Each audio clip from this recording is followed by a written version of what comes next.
Patay ang usa ka estudyante samtang anaa sa 20 ka pasahero nga sagad mga estudyante sab. Ang samdan human na disgrasya ang gisakyang jeep sa Sibuco, Zamboanga del Norte. Ani ang report ni Krisa Dapitan.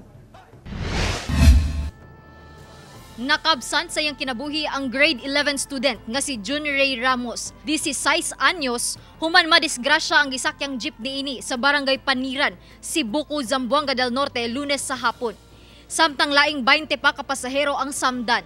Sagad matud pa sa mga pasahero, mga estudyante gawas lang sa 4 ka pasahero, lakip ang konduktor. Daling gidala sa ospital ang mga nasamdan. Migula sa investigasyon sa kapulisan nga nawad-an og brake ang jeep nga gimaneho ni Larry Uray, 59 anyos, dihang miagi sa pabahada nga kalsada sa maong barangay.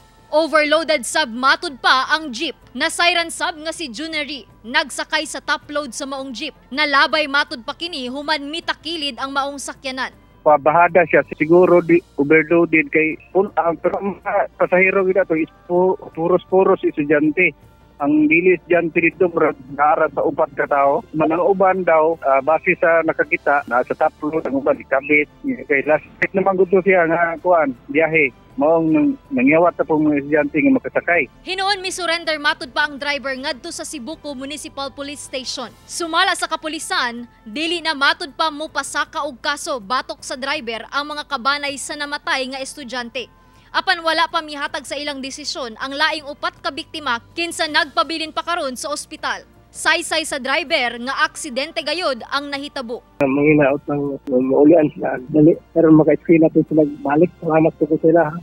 Nakasabot pa po sila ko ang aksidente na to. Papuda ko tuyo. Interview na ko ang mga pamilya sa kuan. Dili ra daw sila mo pasaka og kaso. Basta ang ilahan lang gusto is tabangan na sila sa gasto sa ospital. O nipasalig man po ang kuan. Kat sila ray mo kuan mo shoulder sa gastuhon sa kuan ospital. Pahimangno sa kapulisan nga i-check gayud ang kondisyon sa mga sakyanan una mo biyahe.